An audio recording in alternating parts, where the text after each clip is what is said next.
परंभाव सरी पद्धत त्याच्यापेक्षा आणखी सहज सोप्या भाषेत शेतकऱ्याला सांगायचं असतं गादी वापरून आपल्याला पेरणं करायचं.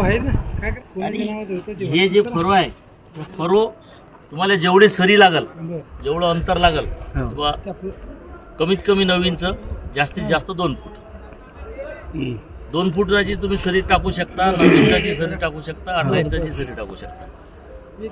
त्यासोबत शेतकऱ्याचं म्हणणं ते हे जे सव्याचं अंतर आहे या सव्यातनी आणि ते जर जास्त झालं म्हणूनच आमचं बियाणं कमी लागते त्याला, कारण की बा हे सरीमध्ये ते जागा जास्त चालल्यामुळे आपल्याला काय करायचं आहे याच्यात जेवढं हे 2 तासातलं अंतर आहे तेवढी सरी पाळायची. हे एक लय महत्वाचा विषय याच्यातनी. दुसरं हे सवा बाकीच्या पेरणी यंत्रापेक्षा हे कमीत कमी आपण फक्त 10 मिनिटात ऍडजस्ट करून देतो. जर आपल्याला 10 इंच ज्यामध्ये आपल्याला समजा कांद्यासारखं बियाणं पेरायचं आहे त्याचा सवा 10 इंच पाहिजे. मग 10 इंचाच्या हिशोबानं जर करतो म्हटलं तर हे बाकीचे यंत्र करू शकत नाही, हे यंत्र फलता येते. ते 10 इंचाचा सवा आपण याला ऍडजस्ट करू. सोबत त्याच मापानं आपल्याला या फरोचं मागं पुढे करता येईल. खरीपात वेगळं आणि रब्बीत वेगळं. ज्यावेळेस आपण सोयाबीन पेरणार आहोत, तीळ पेरणार आहोत, उडीद मूग पेरणार आहोत, ज्वारी पेरणार आहोत, हे सर्व पिकं आपल्याला जमिनीच्या जवळजवळ 2 ते 3 इंचाच्या खोलीवर पाहिजे. मग 2-3 इंचाच्या खोलीवर जर लागत असेल हे फरोले त्याच्या बाजूला नट आहेत ते होल आहेत, हे जर तुम्ही त्याला खालून वरी उचललं हे दात खाली जाते, खोल पडत. हे खाली गेले नाही तसं नाही होते. हे वर गेले की हे खाली जाणार, त्याला खाली सोडलं की हे वर येणार. हे 2 बाजू येतील असे खाली वरी. आपण खरीपातलं पेरणं रब्बी तसंच वापरतो. तर हरभऱ्याच्या वेळेस अडचण कोणती ती बियाणं वर दिसते खोल टाकला. त्यावेळेस त्याला आपल्याला याच्यासाठी जे आहे ना हे जे फरो जे आतले दाते आहेत त्याला वर घ्यायचं. त्याला वर घेतल्याबरोबरच हे तुमचे ऑटोमॅटिक फरो खाली जाते. हे खाली गेले की तुमचं जेवढं पाहिजे तेवढं हरभऱ्याची खोली ते मेंटेनन्स करते. नाहीतर काय होईल असंच जर ठेवलं तर ते आपलं त्या हिशोबात त्याचं काम करत राहते. याच्यासोबत प्रत्येक विषय करामतीचा. ही जी प्लेट आहे या प्लेटला आता हे नट आहे. जर जास्त बियाणं टाकायचं असेल तर आपल्याला हे वर करावं लागेल. त्या शेतकऱ्याच्या शेतावर गेल्यानंतर त्याला किती माप नाही, त्याला डेप नाही. एक बोट टाकलं की कांद्याचं बी, तीळ, आता चिया बरोबर तेवढ्या हिशोबाने ती उचलते. जर आपण याला आपल्याला ज्वारी, उडीद, मूग पेरायचा असेल याच्यात 2 बोटं बसवले हे नट फिट करून टाकायचा. आता आपल्याला पेराचा भुईमुग, मका, हरभरा आणि सोबत तुमचं सोयाबीन याला उचलून द्यायचं. आराशीट त्या मापाच्या हिशोबाने ही यामधलं बॉक्समधलं बियाणं आतमध्ये सोडते. ही त्या प्लेटसुद्धा त्या ठिकाणी त्याच्या हिशोबाने ही चांगली करामतीचीच आहे. बऱ्याचशा शेतकऱ्याला या ड्रिलचं खोलण्याचं पण जमत नाही. हे खोलाचा आयटम आहे ना, याला एक स्प्रिंग आहे, याच्या बाजूला आपण त्याला खोलून घेतलं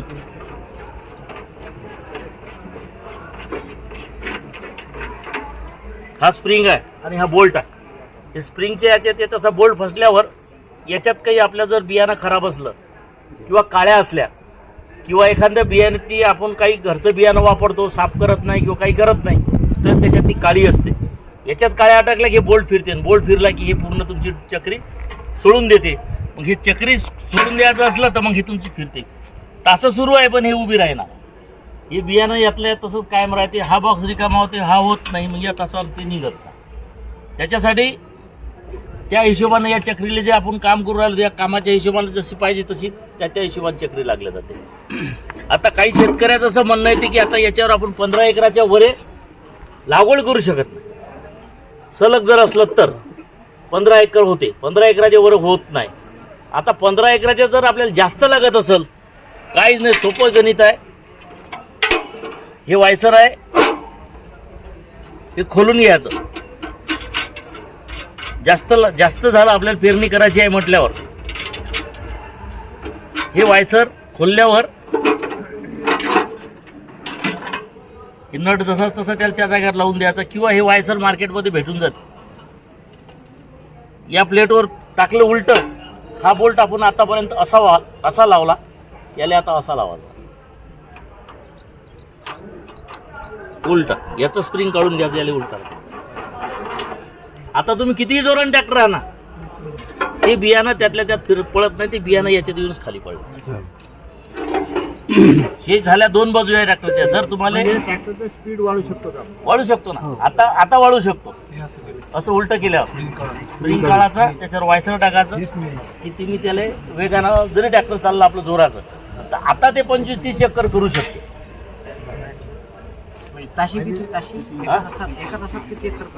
एका तासात नाही, आपण सलग ते समजा पाऊण तासात एकरवर करतो. हे अर्ध्या पाऊण घंट्याच्या वर त्याच्यावर तसं करत नाही, पण हे आपल्याला एका तासात जवळपास एकरवर करतो. एका तासात एक कर नाही असं लागवडीचं. हा सलग म्हणलं की 2-2.5 एकर आरामशीर एका तासात. म्हणजे त्याच्या हिशोबाने त्याचं उलट सारखं गणित त्याच्या आपल्या त्या प्लेटवर करता येतं.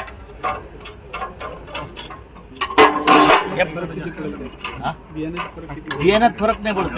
बियाणं तर या ज्या खाच्यामध्ये जेवढं बियाण्यातलं जे आहे जेवढं आहे तेवढंच बियाणं याच्यात पडत. तेच दाना उचलं ते जो स्प्रिंगनं फिरत.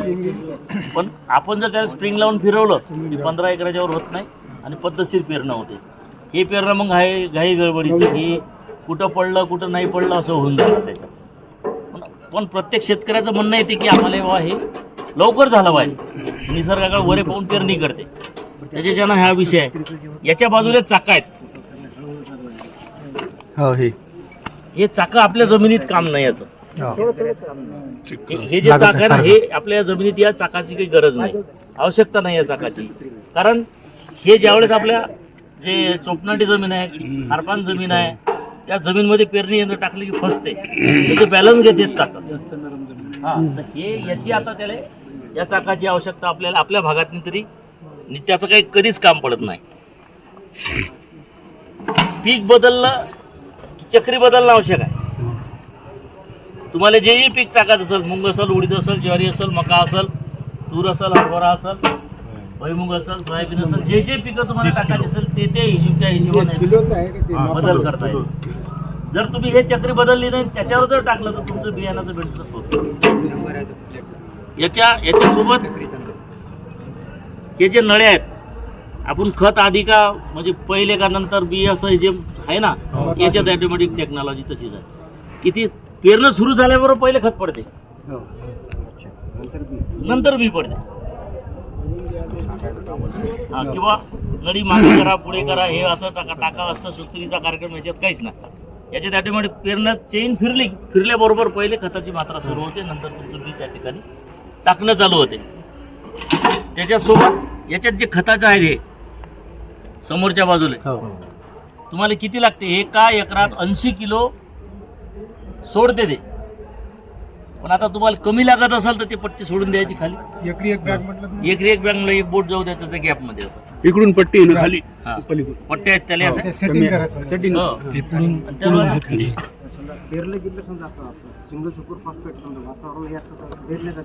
हो बेरल्या जाते, तिथं आपल्याला ध्यान ठेवावंच लागणार आहे. जर आपण लक्ष नाही ठेवलं ते याच्यात काय होते, आपण जर जास्त जोरानं चालवलं ट्रॅक्टर स्प्रिंग लावून असलेलं गोल काचाच्या गोडीसारखे ती बियाणं उचलल त्यातल्या त्यात टाकत राहील. इकडे ते येणार याच्या समोर बोल्ट आहे, त्याची ऍडजस्टमेंट आहे या चाकाची आणि पेरणी यंत्राची. सर्व शेतकरी जमिनीची वाई सारखी पेट करत नाही, त्याचं वावर असं खालीवर होते. जर त्याचा नट सरळ लंबा काढून जर ठेवला तर त्या चाकाला इकडे येऊ देत नाही. ते इकडे नाही आलं तर जिथं ते चक्का शेंदल ते चाक शेंदल त्याच वेळी चेन फिरले तर तुमचं ड्रिल फिरल्यासोबत चक्री फिरल तरच ते बियाणं उचललं नाही तर उचलणार नाही. मग आपलं पेरणी यंत्र कधी बियाणं कसं निघते, कधी 2 फूट निघते, म्हणतात 1-1.5 फूट काहीच निघत नाही, आणखी 2-2.5 फूट निघते. चाक चाक जर फिरलं नाही तर चेन फिरत नाही, चेन फिरलं तर तुमचं मिनिंग फिरत नाही, मिनिंग नाही फिरलं तर तुमचं व्हील फिरत नाही, आणि व्हील फिरलं नाही तर बियाणं पळत नाही. हे सुद्धा त्याच्या पाठीमागचं एक महत्वाचं कारण. बऱ्याचशा शेतकऱ्यांना त्या जागेवर मी डायरेक्ट सरळ सांगितलं की खताचं जे आहे तुम्हाला जर वाटलं हे खताचा पुरा बॉक्स मोकळा आहे, याला कट करून टाका, याला असं लावून द्या, सरळ अखंड पूर्ण खत तुम्ही याच्यात भरून द्या. तुम्हाला त्या खताच्या मात्राचं डबल पाहायचं काम नाही. तुम्हाला असं वाटलं बियाण्याचं वेगळं आता याच्यात वेगळे बियाणं पेरू शकतो आपण. मूग वेगळा, उडीद वेगळा, ज्वारी वेगळी, आंतरपीक, कपाशी वेगळी, जे जे तुम्हाला लागत असेल ते याच्यात पेरता येईल. आता हे शेतकऱ्याच्या मागणीनुसार याला 7 दाताचं आपण पेरणी यंत्र मार्केटमध्ये आणलं. त्याच्यात 7 आहे, 9 आहे, 11 पण आहे. हे असे पण BVF खरं म्हणसाल तर 4 तास. 4 तासाला जेवढं पाण्याची साठवणूक पाणी आणि त्याला मिळणार आहे, माती मिळणार आहे, हे 4 तासालाच मिळणार आहे. तुमच्या 9 किंवा 11 तासाला मिळणार नाही. आणि ती हे काय होईल, तो या 2 तासाला इकडल्या फरीच्या याच्यात 2 तासाला पाणी भेटेल, इकडल्या 2 भेटेल आणि 3 तासाला काहीच भेटणार नाही. ते असं होईल. पण ते असं झाल्यापेक्षा जर 4 न केलं, वेळ लागू राहिला, पण आपली याचा खरा फायदा हे होणार. त्या फरोच्यानंच आपली माती थांबणार आहे, पाणी पण थांबणार आहे, जमिनीची पोत सुद्धा त्या ठिकाणी चांगल्या प्रकारे त्या माध्यमातून राहणार आहे. आता भुईमुग जर पेरतो पण त्याच्यात किती टाकावं, याच्यात 42 किलो बसते. आता काही शेतकऱ्याचं म्हणणं येते की मग एका एकरात क्विंटलभर बियाणं पडलं पाहिजे. एका एकरात 60, कोणी 80 किलो टाकते, कोणी 60 किलो टाकते, पण या यंत्रावर 40 किलोच्या वर जात नाही. आता इथं प्रश्न कसा निर्माण झाला लोकांच्या मनात की बाबा मग 80 किलो कुठं आणि 40 किलो कुठं. त्या शेतकऱ्याची मानसिकता होत नाही. त्याला कारणच एवढा की बियाणं जास्त टाकायची सवय. काऊन टाकते जास्त बियाणं, त्याला कारण हे जे प्लेट अशी बाहेर काढली, इथे बियाणं सोडलं, हे बियाणं या जागेवर बॉक्समध्ये राहते आणि हे बियाणं या फुलीमध्ये येते, ऑटोमॅटिक ते उचलून एक जाणार. बाकीच्या पेरणी यंत्राचे हे जे रवाळ आहे, हे रवाळ आतमध्ये इथं, आणि त्याच्यावर राहते बियाणं. ते मग असं क्रॅश करते, त्याला फोडते, त्याची साल काढते, ते डॅमेज होते, त्याची उगवण कमी होते. या यंत्रात उगवण होण्याचं महत्त्वाचं कारण तेवढंच आहे, याचे सर्व मिनिंग आणि गिअर बाहेर आहे. ते गिअरचा आणि या बियाण्याचा कुठंच काही फरक म्हणजे संबंध येत नाही, म्हणून बियाणं खराब होत नाही. त्याच्यामुळे याच्यात जर्मिनेशनची सुद्धा अडचण येत नाही. हे सुद्धा याच्यात आहे. आता हे 5 आहे, याच्या पाठीमागं लावलेली. या 5 तुम्हाला किती लावायची, शेव लावायची, करई लावायची, नाही लावायची, बेड चांगला तयार करा, याला पण शेव करायसाठी ऍडजस्टमेंट. काय नाही, शेतकऱ्याचं डोकं वापरलं की काम ऑटोमॅटिक होतं. एका एकरातनी 5 ते 6 बाया लागते कपाशी लावाले. हे एका एकरातनी तुम्हाला जर 2 घंट्यातनी लागवड करून बाहेर निघत असेल खतं देऊन, तर अडचण काय? फक्त अडचण आहे की बा आम्हाला 2 दिवसात आमचं झालं पाहिजे. पहिले पेरण्या 15 दिवस चालू होती, आत्ताच्या पेरण्या 2 दिवस आपण थांबू शकत नाही. प्रत्येक गावात ट्रॅक्टर झाले, रविवारपासून शनिवार निघत नाही, त्याच्या आधी सर्व गावाच्या पेरण्या पकडून. हे फक्त काट्यातही पेरणं चालते, हे गाट्यात चालतं. याची होल जरी मोठी असेल तरी हे ज्यावेळेस आतमध्ये जाते, सरी अशी बाजूला सोडून देते माती, आणि त्याच्यावरच ऑटोमॅटिक ती माती पडून ती बियाणं झाकल्या जाते. आणि ते झाकल्या गेल्याच्या ना याच्यातनी आतून जर पेंड लागला तर बेरते. म्हणून आपण त्याला वयानुसार असल्याशिवाय किंवा काही असल्याशिवाय याला पेरणी करू नये, त्याचाच कार्यक्रम आहे. आता ही प्लेट काढासाठी लोक याला इतके एवढे टोले घेते, याले पण ठोकठाक करून काढते. काहीच काम नाही. इथून याले असं तुम्ही असं याला बोट लावायचं, ही प्लेट चालली बाहेर, निघाली बाहेर, काही त्रास नाही तिचा. पण ते काढत असताना याले पण ठोकठाक करून त्याला बाहेर काढतील, ठोकतील, नंतर त्याला बाहेर काढतील. हे इतकी सोपी जाते आपल्याला टाकाले आणि काढाले. आपण जड म्हटलं जसं की 2 मिनिटात बियाणं अडकायचं काम नाही. नाही, हे जे हे याच्यावर हे काळी आहे ना, हे त्याच्यापेक्षा वर बियाणं जाऊ देत नाही. त्या खाच्यात जेवढं अटकला तेवढंच बियाणं ते याच्यावर ठेवते, बाकीचं बियाणं ते आतमध्ये टाकते.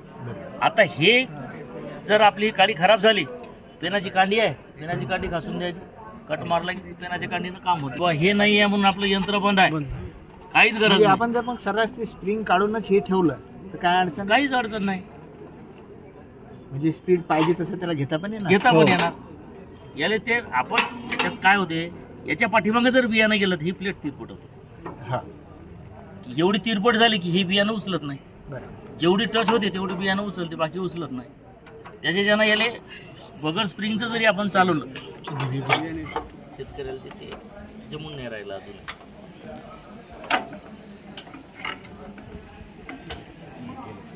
ही लागली प्लेट.